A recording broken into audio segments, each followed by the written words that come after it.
안녕하세요. 사연 읽어주는 남녀입니다. 오늘도 와주신 여러분 정말 감사드리며 그럼 오늘의 이야기 시작해 보겠습니다. 안녕하세요. 저는 올해 40이 됐고 아이 둘을 키우고 있습니다.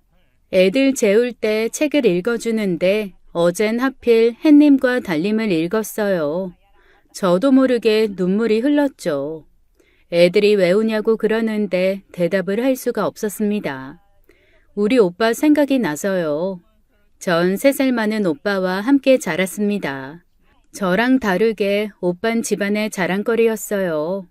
수제 천재 소리 들으며 공부도 잘했고 성격도 좋았죠. 미국으로 유학 가서 그 어렵다는 공인회계사를 딸 정도로 똑똑했습니다. 귀국한 뒤에는 외국계 증권사에 바로 취직했고요. 한마디로 엄친아였죠. 외모, 성격, 학벌 빠지는 게 없었어요. 제 이름이 효정인데 어려서 태호 동생으로 더 많이 불렸습니다. 전 오빠만큼 공부도 못하고 노는 걸 더 좋아했거든요. 그래서 비교를 많이 당했죠. 때론 불만일 때도 많았어요. 엄마, 우리 다른 동네로 이사 가자. 나 또 그 소리 들었어. 오빠는 정교회장의 공부도 1등인데 넌 왜 그 모양이냐고. 다들 나한테 오빠 안 닮고 뭐 했냐고 그러잖아. 속상하게. 들린 말도 아니구만 뭘 그래. 맨날 오빠랑 비교당하고 살맛도 안 나. 난 공부보다 밖에서 노는 게 더 좋다고. 하고 싶은 것만 하는 건 누가 못하니? 효정이 너도 오빠 옆에서 공부 좀 해라. 허구한 날 노는 거 지겹지도 않아? 나 공부 안 해. 재미없다고. 제가 막 툴툴거리면 오빠가 웃으면서 이렇게 말했죠. 숙제 갖고 와. 오빠가 도와줄게. 공부가 얼마나 재밌는데 잘하면 더 재밌는 게 공부야. 또 그 소리야? 오빤 정말 답답해. 세상에 공부보다 재밌는 게 얼마나 많은데. 오빠는 공부가 재밌어서 하는데. 엄마, 효정이랑 공부하면서 먹게 간식 좀 챙겨주세요. 뭐 먹고 싶어? 엄마가 다 해줄게. 내가 먹고 싶은 걸로 해줘. 호떡 구워줘, 엄마. 저도 호떡 좋아요. 효정아, 우리 수학부터 할까? 공부가 제일 쉬운 사람이 우리 오빠였죠. 시험만 봤다 하면 전교 1등만 찍었어요. 미국 유학까지 다녀와 외국계 증권회사에 들어간 오빤 연애 경험도 별로 없는데 결혼은 30에 했습니다. 생각보다 일찍 하게 됐죠. 오빠를 눈여겨본 중견기업 대표님이 자기 딸이랑 오빠를 맺어준 거였어요. 그런데 결혼은 순탄치 않았죠. 그 여자 오빠 돈 많이 못 번다고 깔보더라고요. 객관적으로 오빠 연봉 엄청 높은데 자기 성에는 안 찼는지 돈 많이 버는 남자랑 비교하고 조카도 처음부터 남의 손에 키웠습니다. 허니문 베이비였는데 새언니 애한테 정이 없었어요. 시터가 하는 거 아니면 애기 분유도 한 번을 안 탔다고 했죠. 견디다 못해 오빠는 2년 만에 이혼을 하게 됐습니다. 아이는 오빠가 맡았고요. 여자는 새 출발한다며 아이는 오빠한테 키우라고 거의 떠넘겼어요. 오빠는 이 일로 상처를 많이 받았습니다. 그런 여자 처음 봤어. 어떻게 모성애가 그렇게 없을 수 있지? 민호가 너무 불쌍해. 가슴 망가진다고 모유수유도 시도도 안 하고 밤에 갓난쟁이 울 때 한 번을 안 일어나더라. 나 아니면 입주 이모님이 민호 안고 얼렀어. 그게 엄마야? 나는 미울 수 있어. 그런데 애가 무슨 죄야? 민호 볼 때마다 가슴이 너무 아파. 그런 여잔 줄 정말 몰랐어. 애초에 결혼을 하지 말았어야 했는데. 새언니 돈 많은 남자랑 연애한다며? 결국 돈이 이유였네. 오빠가 돈 못 버는 것도 아닌데 비교하고 무시하고. 그런 여자랑 어떻게 살아. 후회는 되겠지만 깨끗이 잊어. 그게 제일 좋은 복수야. 그리고 민호는 너무 걱정 마. 냉정한 엄마보다 따뜻한 할아버지 할머니가 낫지 않겠어? 나도 자주 들여다볼게. 솔직히 효정아, 일이고 뭐고 아무것도 하기 싫다. 회사도 때려치고 싶어. 그런 생각을 왜 해? 잘못한 건 그 여잔데 왜 오빠가 이렇게 힘들어하는데. 그러지 마. 지금 회사까지 그만두면 오빠 진짜 망가져. 민호 잘 키우려고 엄마 아빠 각오 단단히 하셨어. 지금은 힘들겠지만 하루하루 견뎌봐. 시간이 약이라잖아. 어린 조카 민호는 부모님이 키웠죠. 저는 결혼한 상태라 많이 도와주진 못했어요. 오빠는 이혼의 상처를 잊으려고 죽어라 일만 했습니다. 웃지도 않고 말도 없어진 오빠를 부모님은 많이 걱정하셨죠. 효정아, 오빠랑 따로 만나서 얘기 좀 해봐.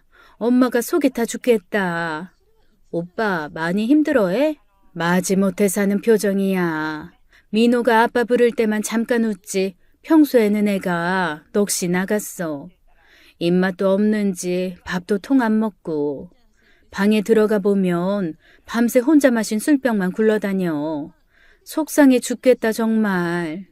그러다 몸 상할까 봐 걱정이네. 민호랑은 좀 놀아줘? 퇴근하고 잠깐 보는 게 다야. 애를 보면 더 힘든지 오래 놀아주지도 않어.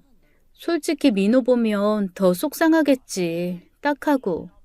이혼하고 꽤 시간이 지났는데 언제까지 그럴지 모르겠다. 좀 기다려줘요. 오빠 속은 오죽하겠어. 여자 잘못 만나 이게 무슨 꼴이니. 속 답답해 죽겠다. 생전 속 한 번 썩인 적 없는 아들이 이혼을 당한 것도 손주가 엄마 소리 못하고 자라는 것도 부모님은 다 속상해 하셨죠. 오빠도 그런 부모님 마음 다 알았을 거예요. 그래서 더 힘들었을 거고요. 시간이 흐르면서 부모님과 전 오빠가 좋은 여자 만나기만을 바랬어요. 민호한테 새엄마가 생기는 건 크게 바라지도 않았죠. 결혼은 안 하더라도 30대 초반의 평범한 남자처럼 사는 게 우리 소원이었어요. 젊은 오빠가 괴로워만 하는 게 안타까웠습니다. 그렇게 6년이 흘렀죠. 모두 오빠가 독신으로 살 줄 알았는데 어느 날 엄마에게 전화가 왔습니다. 효정아, 오빠가 요새 아주 싱글벙글이다. 뭐 아는 거 없어? 정말? 오빠가 웬일이래? 말은 안 하는데 아무래도 여자가 생긴 것 같아. 주말만 되면 옷 싹 빼입고 나가고 표정도 달라졌어. 어디서 전화도 많이 오더라. 밤에도 통화 오래 하고. 틀림없이 누구랑 사귀는 것 같아. 정말? 거봐. 기다려보라고 했지? 네가 한번 슬쩍 물어봐. 만나는 사람 있는지. 통 엄마가 물어볼 수가 있어야지. 알았어, 엄마. 내가 한번 물어볼게. 오빠와 전 성인이 돼서도 사이가 좋았죠. 서로의 연애사도 얼마든지 얘기할 정도로요. 하루는 오빠를 회사 앞에서 만났습니다. 오빠 얼굴이 몰라보게 환해졌더라고요. 오빠, 뭐 좋은 일 있어? 얼굴이 확 폈네. 일단 점심부터 먹자. 먹고 얘기해줄게. 뭐가 있긴 있구나. 전 오빠한테 비싼 점심 얻어먹고 커피를 마시러 갔죠. 제가 묻기도 전에 오빠가 사진을 하나 보여주더라고요. 어때 보여? 어머, 누구야? 배우야? 너무 예쁘다. 내가 사귀는 사람이야. 말도 안 돼. 진짜? 나 이렇게 예쁜 사람 처음 봐. 진짜 연예인 아니야? 아니야. 그냥 평범한 회사원. 너보다 3살 어려. 그럼 32? 대박이다. 이 사람을 누가 30대로 봐. 대학생이라고 해도 믿겠다. 완전 인간 솜사탕인데? 웃는 표정이 너무 예뻐. 같은 여잔데도 사리를 돋겠어. 더 신기한 건 볼수록 더 예쁘다는 거야. 그리고 착하고. 나도 처음엔 믿기지가 않더라고. 이런 사람이 날 좋아한다는 게. 나라도 그렇겠다. 이런 사람이 오빠를 왜 만난대? 우스갯소리로 말했지만 사실 진짜 의심도 됐죠. 근데 오빠, 이분한테 솔직히 다 말했어? 오빠 이혼한 것도 알아? 어린 아들 있는 것도. 다 알지 그럼. 민호에 대해서도 다 말했고. 처음부터 다 오픈했어. 설마 오빠 돈 많은 줄 알고 만나는 건 아니지? 동생아, 너무 의심이 많은 거 아니야? 오빠 걱정돼서 하는 말인 건 아는데 민정이 좋은 사람이야. 노파심 버려. 어? 오빠 진짜 사랑에 빠졌구나? 내 합리적 의심도 노파심으로 만들어버리고 말이야. 민정이 같은 여자 정말 처음이야. 착하고 같이 있으면 너무 편하고 행복해. 배려심도 깊고 너도 만나보면 좋아할 거야. 오빠의 이런 모습은 처음이었어요. 생각해보면 오빤 첫 결혼 때는 이렇지 않았습니다. 그땐 오빠나 이혼한 새언니나 그냥 덤덤했거든요. 그런데 이번엔 달랐어요. 오빤 좋아하는 감정을 감추지 못하더라고요. 민정 씨 말만 나와도 입이 귀에 걸리는 게 제대로 임자 만났다 싶었습니다. 마음이 놓이고 신기했죠. 전 오빠한테 들은 얘기를 부모님한테 다 해드렸어요. 엄마, 이번에 오빠 제대로 짝 찾은 것 같아. 완전 다른 사람 같다니까. 이름만 나와도 싱글싱글 웃는데 좋은 걸 숨기지도 못하더라고. 정말 그랬단 말이야. 태호 입이 귀에 걸렸어? 엄마. 그 여자 이름이 민정인데 우리 민정이 이러면서 얼마나 칭찬을 하는지 아주 푹 빠졌더라고. 그리고 얼굴이 환상적으로 예뻐. 완전 미인이야. 정말? 어떻게 그런 미인을 다 만났다니? 네 오빠 이혼한 것도 어린 아들 있는 것도 다 알고 있대? 처음부터 다 오픈하고 만난 거래. 잘 됐다. 정말 잘 됐어. 엄마는 믿기지 않는다는 표정이었죠. 아빠가 옆에서 한마디 하시더라고요. 괜히 먼저 아는 척하지 말고 태호가 말 꺼낼 때까지 우리 기다립시다.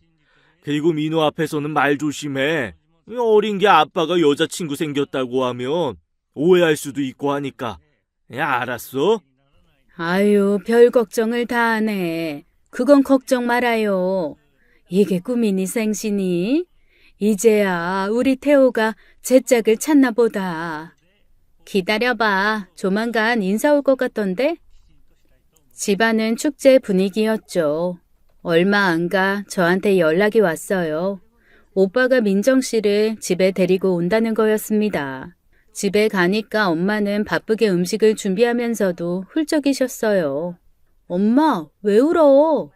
아니, 그냥 좋아서 그래. 네 오빠 6년 동안 그렇게 마음고생하더니 이제야 좋은 날 오려나 해서. 첫 결혼 그렇게 실패하고 태호가 얼마나 힘들었어. 이제 고생 끝 행복 시작이어야 할 텐데. 좋은 날 그 얘긴 왜 꺼내? 내가 주책이다. 어제 마음이 설레서 잠도 한숨 못 잤어. 음식 맛도 모르겠네. 갈비찜 좀 뒤적거려봐. 간도 좀 보고. 그 아가씨가 좋아할까? 맛있는데 뭘 그래. 너무 긴장하지 마, 엄마. 전 엄마 마음이 이해가 됐어요. 갓난쟁이 민호 키우면서 부모님도 많이 힘드셨죠. 똑똑하고 착한 아들이 평생 이혼 상처 안고 혼자 살면 어쩌나 걱정을 많이 하셨습니다.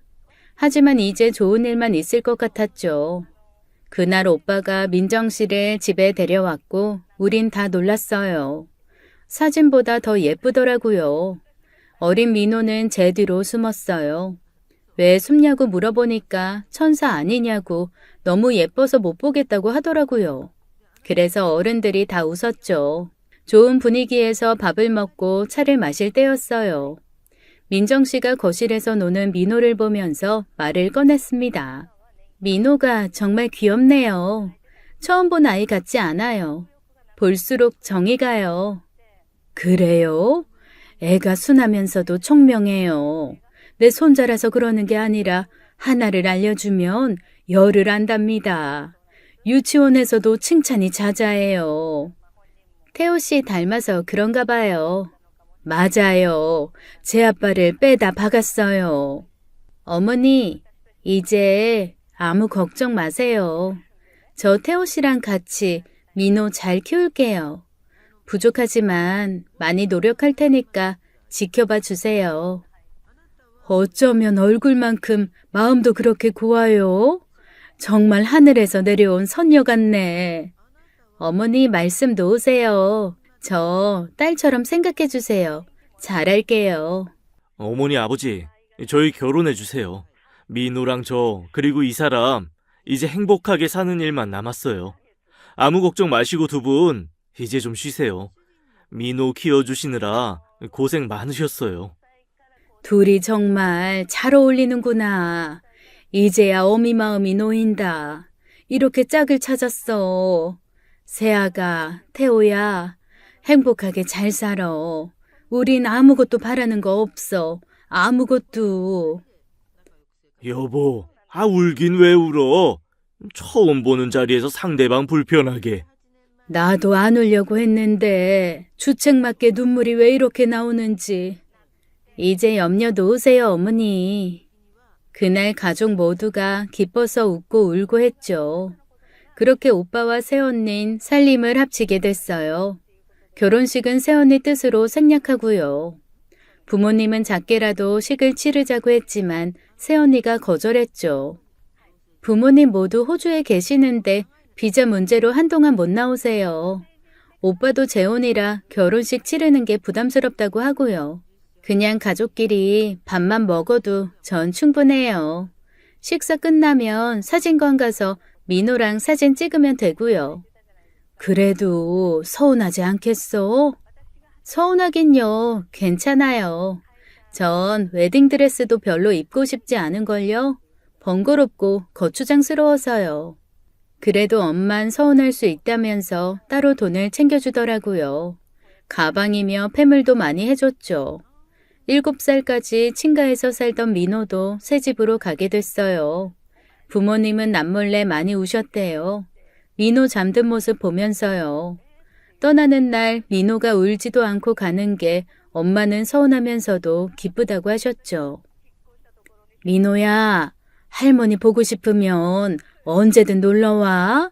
알았지? 영상통화도 나 할 줄 아니까 전화할게요. 할머니, 할아버지, 안녕히 계세요. 민호 자주 놀러 올게요. 할아버지는 약도 잘 드셔야 돼요. 우리 민호, 새 집 가서 좋지? 가서도 씩씩하게 잘 지내야 해. 할아버지 걱정은 말고. 민호는 씩씩하게 인사를 하고 떠났죠. 부모님과 저는 안심했어요. 민호가 가기 싫어하면 어쩌나 걱정을 많이 했거든요. 오빠는 멀지 않은 곳에 아파트를 얻어 나갔습니다. 부모님은 새언니한테 오라가라 하는 게 일체 없었어요. 애초에 어떤 간섭도 하지 않겠다고 하셨거든요.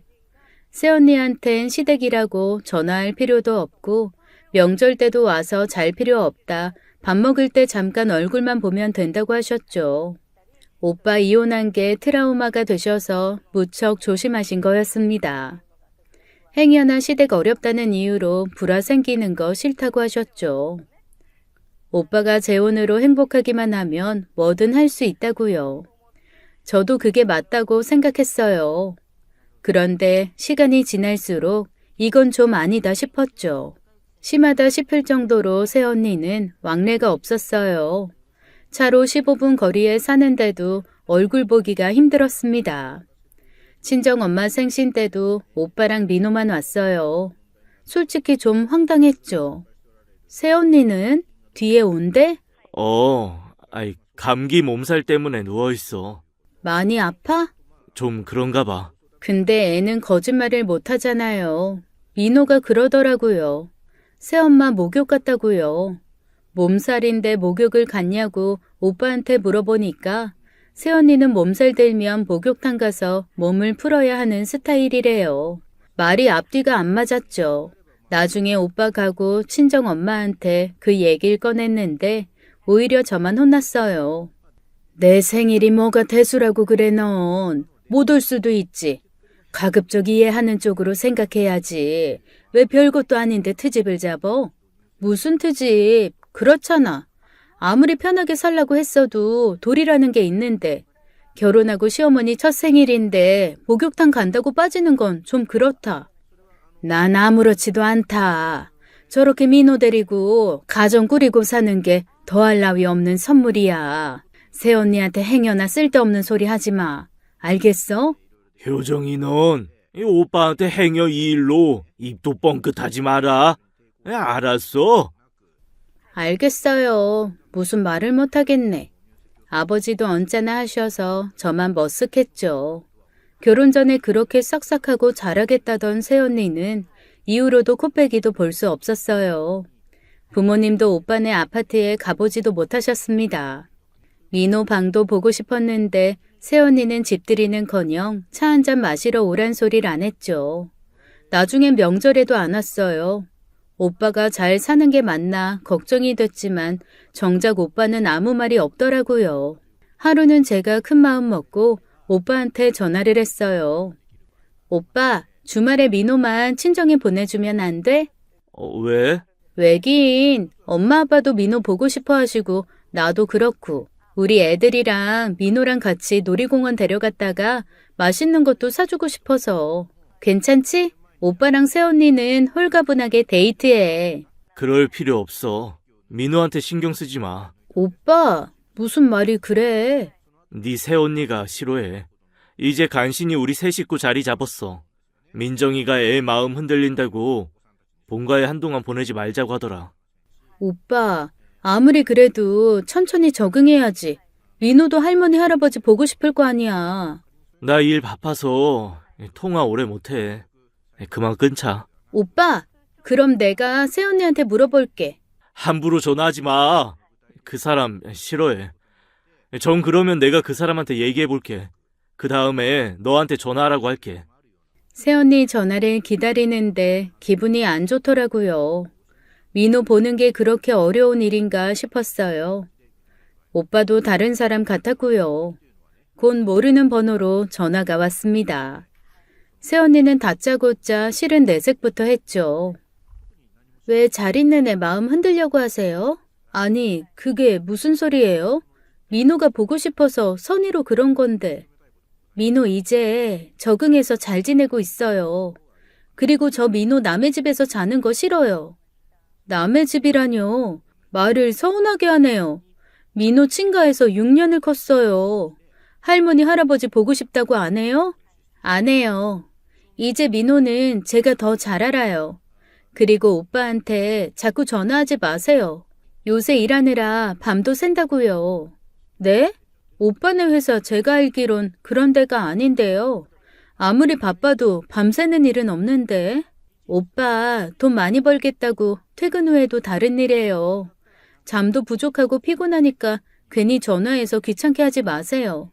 이런 일로 또 전화하지 마시고요. 끊을게요. 여보세요? 뭐야, 벌써 끊었어? 진짜 뭐야? 귀 막혀. 새언니는 일방적으로 전화를 끊었죠. 기분이 너무 나빴습니다. 가끔 보는 오빠가 너무 피곤해 보였던 게 생각났어요. 괜찮냐고 물어보면 오빠 일이 너무 바빠서 그렇다고 했죠. 찜찜했지만 부모님한테 솔직하게 다 말씀드리긴 어려웠습니다. 엄마, 아빠, 이번 주말에 민호 못 볼 것 같아. 왜? 민호 어디 아프다니? 아니, 저기 새언니가 민호 데리고 어디 가기로 했다고 그러네. 어딜? 못 미룬데? 민호 본 지가 너무 오래돼서 꼭 보고 싶었는데 좋아하는 반찬도 잔뜩 해주려고 장도 봐놨고. 응, 깰 수가 없는 약속이래. 그럼 언제 볼 수 있대? 그건 나도 잘 모르겠어. 나중에 다시 물어볼게. 친정 부모님은 민호를 엄청 보고 싶어 하셨죠. 영상통화도 점점 뜸하게 왔고 오빠네 집에도 쉽게 갈 수 없으니 부모님과 제 속만 타들어갔습니다. 그래도 오빠나 새언니한테 아무 말씀도 못 하셨어요. 괜히 분란 생기면 어떻게 하냐고요. 가끔 오빠가 보내주는 사진이나 동영상 보면서 만족해야 했어요. 그렇게 2년이라는 시간이 지났습니다. 어느새 조카 민호는 초등학생이 됐죠. 새언니도 민호도 보기가 어려운 건 여전했고요. 그즈음 새언니 임신 소식이 들려왔습니다. 정말 축하할 일이었죠. 아빠는 새언니 임신했다고 임신 선물로 1,000만 원을 보내주실 정도였어요. 이제 오빠는 행복할 일만 남았다고 생각했는데 그건 큰 착각이었습니다. 어느 날 저녁 전 말도 안 되는 소식을 들었어요. 오빠 회사 상사한테서 온 전화 한 통에 우리 집은 박살이 났죠. 미국으로 출장 간 오빠가 교통사고를 당했고 그 자리에서 생을 마감했다는 믿을 수 없는 소식이었어요. 하늘도 무심하시지. 우리 태호를 왜 데려가요? 왜? 태호야, 엄마가 갈게. 넌 다시 돌아와. 내가 대신 저승에 갈 테니 넌 살아서 돌아오라고. 친정엄만 까무러쳤고 병원에 실려갔어요. 아빠와 저도 큰 충격을 받고 정신을 못 차렸죠. 사태를 수습하기 위해 제 남편이 미국으로 떠났습니다. 오빠는 한줌 제가 되어 귀국했어요. 보면서도 믿을 수가 없었죠. 가족의 자랑이었던 우리 오빠가 타국에서 유골이 되어 돌아오다니 이런 악몽이 없었어요. 부모님은 거의 넋을 놓으셨습니다. 저도 다를 바가 없었고요. 태호야, 이 무심한 녀석아. 선녀 같은 아내 얻어놓고 토끼 같은 우리 민호 남겨놓고 어떻게 눈을 감았어. 내가 억울해서 못 살겠다. 아직 세상빛도 못 본 아기는 또 어쩔 거냐, 응? 태호야, 대답 좀 해봐, 이 녀석아. 거기가 어디라고? 그렇게 서둘러서 가길. 살아서는 유도만 하더니 이렇게 큰 불효가 어디 있어? 오빠도 불쌍했지만 새언니와 어린 민호, 태어나지도 않은 아기가 너무 안 돼서 마음이 찢어질 것 같았죠. 새언니도 장례식 내내 말이 없었어요. 뱃속에 아기가 있는데 남편이 세상을 떠났으니 그 충격 말로 다 못했겠죠. 무슨 정신인지도 모를 상황에서 장례식을 치렀습니다. 그렇게 오빠는 우릴 떠났어요. 비통하지만 마냥 넋놓고 있을 수만은 없었죠. 민호와 복중태와 새언니가 살 길을 찾아야 했어요. 오빠 사망보험금과 생명보험을 다 합하니 5억 정도 됐어요. 부모님은 그 돈은 당연히 새언니 거라고 생각했죠. 애기 키우려면 그 돈도 부족할 테니까 나중에는 따로 지원할 작정이셨어요. 경제적으로 여건이 되셨거든요. 하루 정도 있다가 새언니 불러서 얘기한다고 하셨습니다. 그런데 뜻밖의 상황이 벌어졌죠. 새언니가 민호랑 같이 친정 부모님 집을 찾아왔어요. 새언니 민호를 엄마 쪽으로 확 밀더라고요. 야, 됐지? 이제 여기서 살면 돼. 민호한테 저리 가라면서 냉정하게 구는데 친정 부모님과 전 할 말을 잃었습니다. 저 이제 민호 못 키워요. 엄연히 제 애도 아니잖아요. 데려가 키우세요. 그래. 민호는 우리가 키워도 괜찮아. 태호도 그렇게 되고 아무래도 힘들겠지 싶었다. 그리고 뱃속 아이한테 미련 버리세요.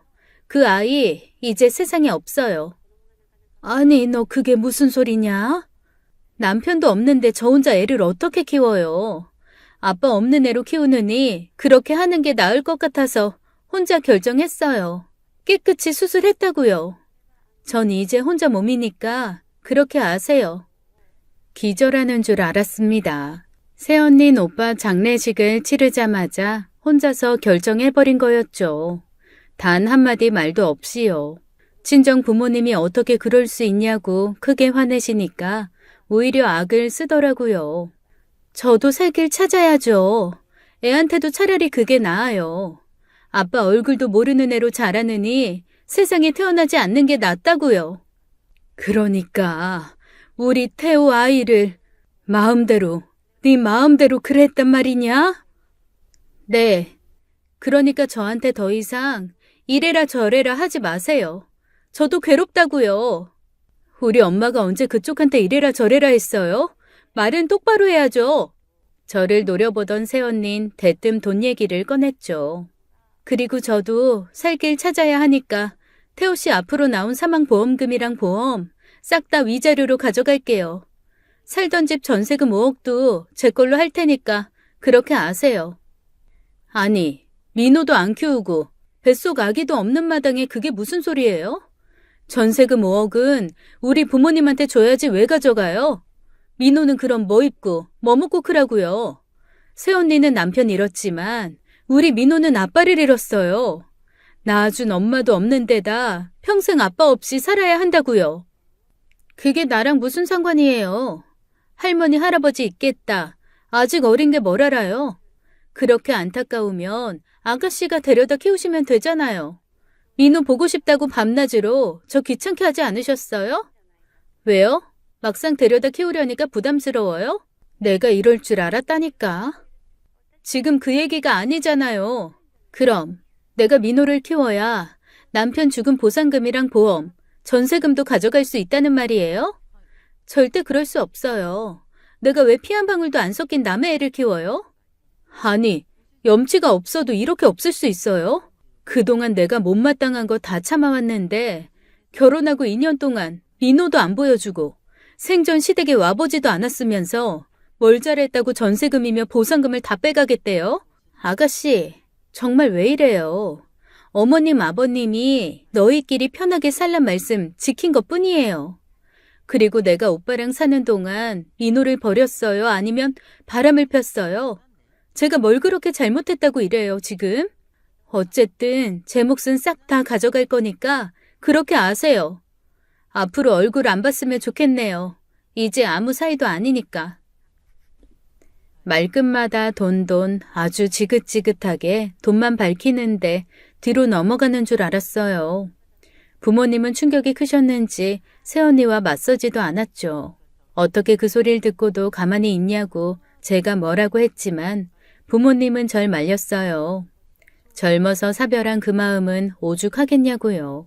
어쩌면 새언니도 지금 제정신이 아닐 수 있다고 하셨죠.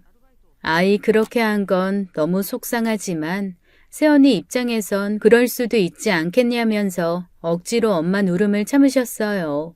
저만 복장이 터졌습니다.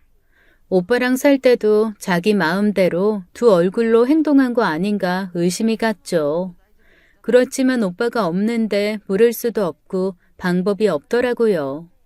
그 여자 마음대로 일이 돌아가나 했습니다. 그런데 뜻밖의 일로 부모님 마음이 완전히 돌아섰어요. 제가 친정에 간 날이었죠. 잘 왔다 효정아. 이걸 어떻게 하면 좋니? 민호가 며칠째 샤워를 안 했거든. 내가 며칠 전부터 샤워를 시키려고 해도 절대 옷을 안 벗겠대. 오늘도 저렇게 고집을 부린다. 네가 어떻게 좀 해봐라. 민호가? 원래 씻는 거 좋아했잖아. 그러니까 말이야. 무슨 일인지 모르겠네. 알았어, 엄마. 내가 민호랑 얘기해볼게. 민호는 욕실 한가운데 우두커니 서 있었어요. 제가 갔는데도 반기지도 않고 이상했죠. 민호야, 할머니랑 고모가 민호 어릴 때 많이 씻겨줬잖아. 같이 수영장이랑 바다 가서 물놀이도 하고. 기억 안 나? 우리 민호 물 좋아했잖아. 기억나. 근데 왜 옷을 안 벗으려고 해? 뜨거운 물로 샤워하면 개운하고 좋잖아. 새엄마가 모르는 사람 앞에선 옷 벗는 거 아니랬어. 우리가 모르는 사람이야? 고모고 할머니인데? 전 민호를 설득해서 옷을 벗겼죠. 그런데 한눈에도 이상했어요. 민호의 몸 곳곳에 상처가 많더라고요. 넘어진 거면 무릎 아래에 상처가 났을 텐데 배, 등, 팔, 허벅지 여기저기 오래된 멍이며 상처가 많이 보였죠. 통통하던 민호의 몸도 말라 있었고요. 민호야, 놀다가 많이 넘어졌어? 몸에 상처가 많이 있네. 아이가 말이 없는데 괜히 심장이 떨렸죠. 느낌이 안 좋았어요. 그래도 아무 내색 안 하고 물었죠. 민호야, 등이랑 목, 배에도 멍자국 같은 게 있는데 이건 왜 그런 거야? 누가 그네 타는데 밀어서 떨어졌어? 민호가 말을 안 해서 일단 아이를 씻기고 나왔죠. 잠옷을 입히고 머리를 말려주니까 민호도 기분이 좋아진 것 같았어요. 간식 챙겨주면서 다시 물어봤습니다. 몸에 난 상처 왜 생겼는지 말해줄 수 있냐고요. 그랬더니 민호가 닭똥 같은 눈물을 뚝뚝 흘렸습니다. 고모, 사실 새엄마가 나 때렸어. 내가 말 안 듣고 못된 애라고 매일매일 때렸어. 고모, 내가 그렇게 못된 녀석이야? 밥 먹을 자격 없고 학교 다닐 자격도 없는 그런 형편없는 애야? 나중에 도둑질이나 하면서 살 애야? 뭐? 아니야, 민호야. 형편없는 아이라니. 그게 다 무슨 말이야. 누가 그래? 새엄마가 그랬어? 전 눈이 뒤집혔죠. 민호가 그동안 새엄마한테 당한 걸 다 쏟아냈어요. 매일 새엄마랑 둘이 있었는데 애를 때리고 말 안 듣는다고 욕하고 구박을 했더라고요. 툭하면 밥도 굶겼대요. 민호 한번 보여달라고 해도 안 된다던 사람이 집에 애를 가둬놓고 이렇게 대했다니 피가 거꾸로 솟았습니다. 전 펑펑 울면서 민호를 안아줬어요. 민호야, 고모가 미안해. 너 이렇게 되도록 고모가 눈치도 못 채고 고모가 바보였어. 미안해, 민호야. 민호는 제 품에 안겨 눈물을 뚝뚝 흘렸어요. 애가 얼마나 힘들었을지 미치고 팔짝 뛰겠더라고요. 제 조카라서 그런 게 아니라 민호는 엄청 얌전한 아이입니다. 오빠 닮아 순하고 얌전했어요. 똑똑하고요. 그런 애가 말을 안 들을 리가 없었죠. 친정 부모님도 큰 충격을 받으셨어요. 불쌍한 우리 민호. 할머니가 그것도 모르고 바보 천치가 따로 없다. 저 어린 거 때릴 때가 어딨다고 때려? 천벌을 받을 것 같으니라고. 매정하고 독한 것. 내가 가만히 안 있는다. 뱃속 아이도 그렇게 허망하게 보내고 우리 민호 때리고 구박한 죄값까지 내가 꼭 물을 거야. 이것 봐, 엄마. 민호 몸이 온통 멍투성이야. 내가 사진 다 찍어놨어. 민호 때린 것도 모자라서 욕하고 도둑질할 놈이라고 매일같이 그랬대. 어떻게 사람이 그럴 수 있어? 우리 민호 불쌍해서 어떡해. 내 이걸 그냥 당장 경찰에 신고하러 가자. 아니, 따지러 가야겠다. 어디 우리 민호를 구박하고 때려? 잘한다는 말만 그럴듯하게 하더니 감쪽같이 우리 속여? 아빠 잠깐만. 나한테 생각이 있어. 내 친구 혜경이 수학과 의사잖아. 걔한테 데려가 보는 게 좋을 것 같아. 신중하게 행동하는 게 좋겠어. 전 민호를 수학과 의사인 친구에게 데려갔어요. 그러자 혜경인 당장 경찰에 신고를 하라고 했죠. 그 여자는 경찰 조사 과정에서도 뻔뻔하게 짝이 없었습니다. 애를 때리다뇨. 제가 어딜 봐서 그런 사람으로 보여요. 걔 몸에 난 상처 놀이터에서 혼자 놀다 다친 거예요. 저 나이 때 애들 어떻게 노는지 보셨어요? 애친가해서 제가 그랬다고 해요? 그거 수 쓰는 거예요, 다. 남편 사망 보험금이랑 보험금 안 주려고 버티고 있거든요. 저쪽에서. 설사 제가 학대를 했다고 해도 돈이랑은 상관없는 거 아니에요? 맞죠? 분명히 말 전하세요. 그 돈 다 제 거라고요. 해도 너무하더라고요. 반성의 기미는 없고 고개 빳빳이 들고 돈 타령만 하는 저 여자를 도저히 용서할 수 없었습니다. 지금 제정신이에요? 애를 저 지경으로 만들어 놓고 돈 챙길 생각만 하는 게? 왜 때렸어요? 우리 착한 민호 왜 때렸냐고요? 당신 절대로 가만 안 둬. 죄값 다 치르게 할 거야. 그 여잔 죄책감이라는 것도 모르더라고요. 혼인신고를 했기 때문에 법적으로 오빠 배우자는 맞지만 이런 여자한테 오빠 목숨값 준다는 게 너무 억울했어요. 전 고민하다 남편에게 도움을 청했습니다. 남편의 작은아버지가 변호사셨어요. 여보, 나 그 여자 도저히 용서 못해. 그래서 말인데 작은 아버님한테 부탁 좀 드려보면 안 될까? 이번 일 검토라도 해달라고. 지푸라기라도 잡고 싶어. 그 여자 제대로 콩밥 먹게 해주고 싶다고. 알았어. 조만간 작은 아버지 만나서 얘기해볼게. 바쁘시겠지만 그래도 나 뭐라도 안 하면 미칠 것 같아. 민호 그 여자한테 맞은 생각만 하면 너무 분해. 남편한테 부탁은 했지만 사실 큰 기대는 없었어요. 작은 아버님은 유명 로펌에 계셨고 많이 바쁘셨거든요. 그 사이 새언니는 혐의가 인정됐고 징역 1년을 선고받았어요. 끝끝내 부인하던 그 여자는 판결을 듣고 낙담했지만 부모님과 전 그것도 모자란 처벌이라고 생각했죠. 그렇지만 법원 판결이니 어쩔 수 없었어요. 그 여자는 끝까지 사람 같지 않았습니다. 벌은 버리고 받을 돈은 확실히 챙기겠대요. 한 푼도 건드리지 말라고 하는 얘기를 듣고 친정엄마는 화병에 쓰러지셨습니다. 장모님 어떠셔? 정신 드셨어? 어떻게 법이 이래? 고작 1년 살고 나온다고? 20년도 모자란데. 그 여자한테 우리 오빠 돈 한 푼도 줄 수 없어. 반성할 줄도 모르고 아예 뭘 잘못했는지도 몰라. 그게 사람이야? 진정해 여보. 그리고 작은 아버지한테 연락 왔어. 한번 보자시는데. 어떻게? 시간이 나신데? 검토해봤는데 할 얘기가 있으시대. 중요한 얘기라고. 장인 장모님이랑 다 같이 사무실로 오시래. 내일 오후 2시에. 우린 변호사 사무실에 찾아갔고 뜻밖의 이야기를 들을 수 있었어요.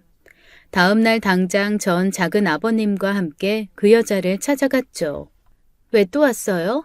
얘기 다 끝났잖아요. 나 감옥 보내니까 속이 시원해요? 아니, 하나도 안 시원해. 당신 알거지 되는 꼴 보려고 왔어. 막 나가겠다 이거지? 알거지는 무슨 알거지?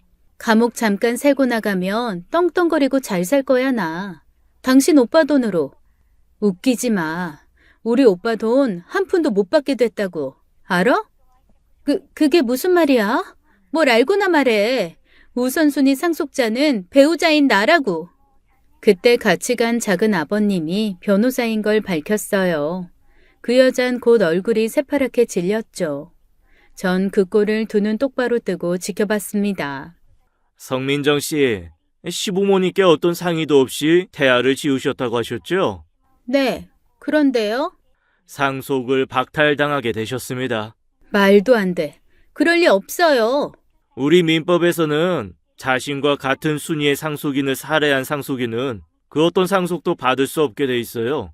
곧 뱃속의 아이를 지운 건 상속인을 고의로 살해한 것으로 해석되기 때문에 성민정 씨는 상속을 박탈당하게 됐습니다. 네? 상속권 박탈이라고요? 당신 변호사 맞아? 누굴 속이려고 들어? 난 그런 조항 보지도 못했어. 그러니까 그런 짓을 하셨겠죠. 5억가량 되는 생명보험, 사망보험금은 성민정 씨가 한 푼도 못 받게 됐습니다. 다시 말씀드려요. 태아도 성민정 씨, 민호군과 같은 순위의 상속인이었어요. 그 상속인을 고의로 없앴기 때문에 본인의 상속권도 박탈당했다는 얘기입니다. 민호군이 유일한 상속인이 된다는 말이기도 하고요. 뭐라고? 말도 안 돼. 나한테 왜 이래? 그 돈 내 거야. 다 내 거라고. 민호 걔가 돈이 뭐가 필요해. 그 돈 한 푼도 못 줘. 법 조항이 그렇습니다. 성민정 씨는 상속권 완전히 박탈당했습니다. 이럴 순 없어. 내 돈, 내 돈. 꼴 좋네. 감옥 살고 나와서 아무 일 없었던 것처럼 또 성형하고 이름 바꾸고 신분 세탁해서 살 생각이었어? 이번에 다 알게 됐어. 당신 여러 번 결혼하고 이혼했던데 다 사기 결혼이었지? 그리고 우리 오빠를 도대체 얼마나 괴롭힌 거야? 오빠 회사 다니면서 밤에 대리운전까지 뛰었다는 것도 다 밝혀졌어. 악마 같은 네가 얼마나 돈 해달라고 닥달했으면 오빠가 그랬을까? 우리 오빠 이용해 먹고 죽은 오빠 돈도 다 헤쳐먹으려고 했어? 너한텐 사람이라는 말도 아까워. 짐승도 너보다 낫겠다. 내가 잘못했어요. 그럼 1,000만 원, 아니 100만 원이라도 줘요. 난 뭐 먹고 살라고요? 네? 세상이 그렇게 만만하니? 감옥에서 콩밥 실컷 먹으면서 어디 한번 잘 지내봐. 100만 원 같은 소리 하네. 살아생전 다시는 보지 말자, 어? 불쌍한 우리 오빠랑 민호, 세상 빛도 못 본 애기한테 반성하며 살아. 그 여잔 퍼질러 울더라고요. 가증스러운 눈물이었죠. 일이 다 마무리되고 작은 아버님께 고맙다고 인사를 드렸어요. 약소하지만 돈도 드리려고 했는데 마다하시더라고요. 오빠 그렇게 된 건 너무 안타깝다고 하시면서 민호 잘 크기만을 바란다고 하셨죠. 전 친정 부모님께 있었던 일을 하나도 빠짐없이 말씀드렸어요. 우리 태호가 그런 몹쓸 여자랑 살았구나. 얼마나 힘들었을까. 하늘에서 보고 얼마나 기가 막혔을 거야. 엥, 사람의 탈을 쓴 악마였구만. 아이, 우린 그런 줄도 모르고. 나중에 돈 한 푼도 못 받게 생겼으니까 잘못했다면서 빌더라고. 100만 원이라도 달라는데 소름 끼쳤어. 정말 꿈에서도 보고 싶지 않아. 우리 가족은 가슴을 쓸어내렸습니다. 법을 몰랐다면 꼼짝없이 그 여자한테 오빠 돈 다 뺏길 뻔했어요. 우리 몰래 민호한테 한 짓도 분한데 그렇게 됐으면 우리 가족은 다 화병 걸렸을 겁니다. 생각만 해도 아찔했죠. 그 여잔 가만히 있으면 받았을 억대 보상금을 욕심 때문에 다 날렸어요. 이렇게라도 본 모습을 알게 됐으니 다행이라고 해야 할까요? 정말 무식하고 사악한 여자였습니다. 그렇게 사건은 정리가 됐어요. 민호는 다시 친가에서 살면서 안정돼 가고 있죠. 상담도 받고 있고요. 얼마 후 민호 친엄마로부터 연락이 왔습니다. 오빠 세상 떠난 거 알고요. 민호가 미성년자이기 때문에 권리가 친엄마에게도 있었는데 자기는 신경 쓰지 말고 그 돈으로 민호 잘 키워달라고 하더라고요. 워낙 돈 많은 집 딸이라 그런 건 아무것도 아닌가 봅니다. 저와 부모님은 여전히 민호가 짠했어요. 친엄마인데도 끝까지 자기가 키운다고는 안 했죠. 듣기론 재혼했다 하더라고요. 한편으론 다행이란 생각도 들었죠. 민호를 또 낯선 환경에 보내고 싶지 않았거든요. 다시 예전처럼 사랑으로 키워야 아이의 상처가 아물 것 같습니다. 부모님 힘드시면 저라도 나서려고요. 가끔 하늘을 보면서 오빠를 생각해요. 햇님 달님 이야기처럼 튼튼한 동아줄을 잡고 하늘에 올랐을지 궁금합니다. 속으로 오빠한테 이렇게 얘기해요. 오빠, 우리가 민호 잘 키울게. 사는 동안 고생 많았지? 아무 걱정 말고 편히 쉬어. 대신 민호랑 부모님 건강 지켜줘야 돼. 알았지? 오빠의 웃는 모습이 떠오르네요. 오빠 목까지 부모님 민호 잘 챙기면서 살아가려고요. 제 이야기는 여기까지입니다. 긴 이야기 들어주셔서 감사합니다. 오늘 이야기 어떻게 들으셨나요? 새언니라는 그 여자는 애초에 돈을 목적으로 접근한 게 분명해 보입니다. 여러 사연들을 접하다 보면 돈을 위해서 수단과 방법을 가리지 않는 사람들이 있는데 그런 걸 보면 돈이 참 요물인 것 같습니다. 아니면 그 사람이 원래 악한 사람이던지요. 오늘도 끝까지 함께 해주신 여러분 감사드리며 저희는 다음 사연으로 찾아오겠습니다. 감사합니다.